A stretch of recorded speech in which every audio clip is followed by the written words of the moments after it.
Special की शुरुआत हम उस सवाल के साथ करते हैं जिसका ज्यादातर लोग शायद जवाब ही नहीं जानते होंगे। अगर मैं आपसे ये पूछूं कि भारतीय अर्थव्यवस्था की बैकबोन क्या है, तो आप में से ज्यादातर लोगों का जवाब होगा देश की इंडस्ट्री, देश का सर्विस सेक्टर, देश का एग्रीकल्चर। इसमें कोई शक नहीं कि ये सेक्टर्स भी इंडियन इकोनॉमी को संजीवनी देते हैं, लेकिन इन सब में एक नाम ऐसा है जिसका जिक्र कम होता है, लेकिन उसे ही the spine of the Indian economy कहा जाता है। क्या है इकोनॉमी की बैकबोन, एक रिपोर्ट के जरिए आपको दिखाते हैं।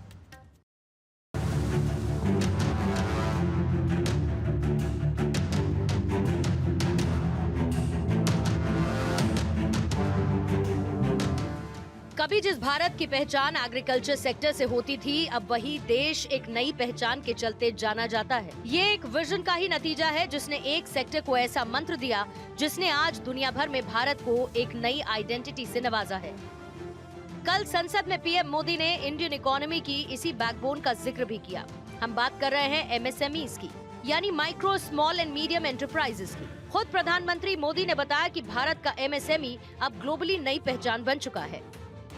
आज एमएसएमई के जरिए मेक इन इंडिया का डंका दुनिया में बज रहा है। साल 2006 में देश में एमएसएमई को इंट्रोड्यूस किया गया था, लेकिन साल 2014 के बाद से MSMEs have become an essential part of the Indian economy. और आज इसी एमएसएमई को और पावर और क्षमता देने के लिए आरबीआई ने वो ऐलान किया जिसने छोटे कारोबारियों को बड़ी राहत भी दी है। इन फ्यूचर इसका रिजल्ट भी देश की अर्थव्यवस्था को बूम देने वाला होगा। आरबीआई ने एमएसएमईज के लिए कोलैटरल फ्री लोन की सीमा 10 लाख रुपए से बढ़ाकर 20 लाख रुपए कर दी है, यानी डबल। नया नियम माइक्रो और स्मॉल एंटरप्राइजेस यानी एमएसएमईज के लिए लागू किया गया है। अब बिना कोई प्रॉपर्टी गिरवी रखकर छोटे कारोबारी बैंक से दोगुनी राशि तक कर्ज ले सकेंगे। इस फैसले से उन उद्यमियों को खासा फायदा होगा जिनके पास गिरवी रखने लायक संपत्ति नहीं है, जो अब तक सीमित लोन की वजह से अपना बिजनेस नहीं बढ़ा पा रहे थे। एमएसएमई सेक्टर भारत की अर्थव्यवस्था का एक बहुत बड़ा हिस्सा है और अब ये तय है कि इंडियन एमएसएमई सेक्टर इस दुनिया के लिए नजीर बन चुका है।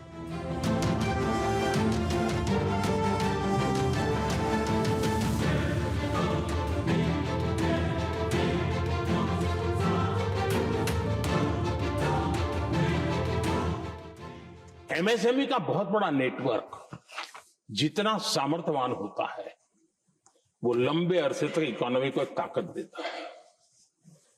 हमने उस दिशा में बल दिया और हमने कई रिफॉर्म्स किए हैं। आज हमारे एमएसएमई नेटवर्क पर दुनिया का भरोसा बढ़ रहा है। बड़े बड़े हो सकता है हम हवाई जहाज नहीं बनाते होंगे, लेकिन कई हवाई जहाज है जिसमें कई पुर्जे मेरे देश के छोटे छोटे एमएसएमई बना रहे हैं।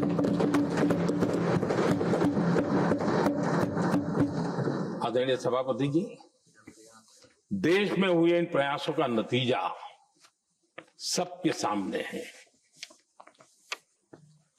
बड़े बड़े देश भारत के साथ व्यापारिक संबंध बनाने के लिए बहुत ही आतुर है।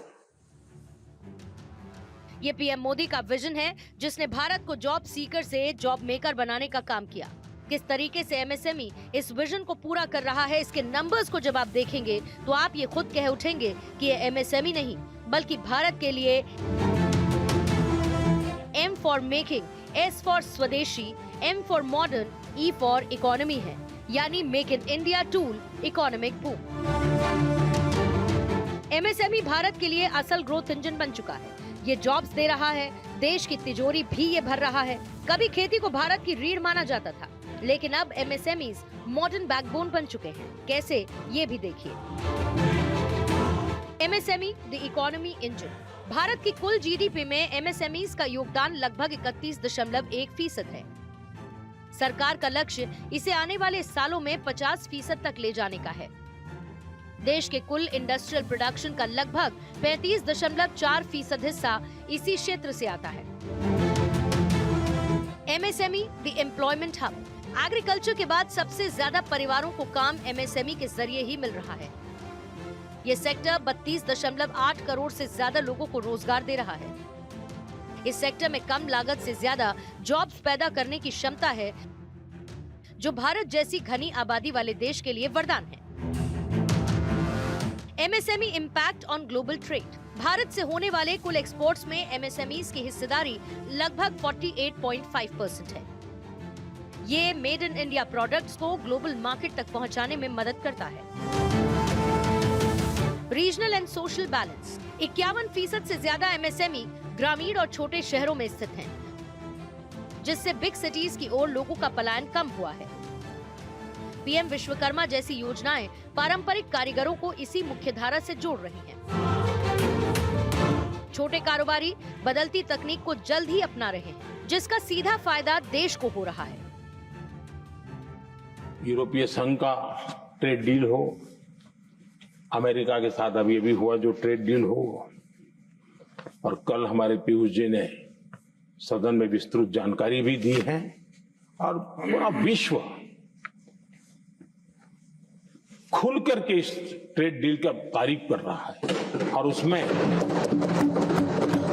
जब यूरोपियन यूनियन के साथ ट्रेड डील हुआ तो विश्व को एक भरोसा हुआ कि अब वैश्विक स्तर पर स्थिरता की संभावना बढ़ेगी। अमेरिका के साथ ट्रेड डील होने के बाद विश्व को और भरोसा हो गया कि जो स्थिरता के एहसास हो रहा था, अब गति का भी एहसास होने लगा है। विश्व के लिए शुभ संकेत। साल 2014 से पहले यही एमएसएमईज मानो सिर्फ सरवाइव कर रहे थे, लेकिन अब यही दुनिया के लिए कॉम्पिटिटर बन चुके हैं और अब ये एक्सपेंशन के युग में पहुंच चुका है। एक बड़ा बदलाव इस एमएसएमईज में आया, जिससे अब डबल लोन के फैसले के जरिए छोटे कारोबारियों में नया जोश भरा गया।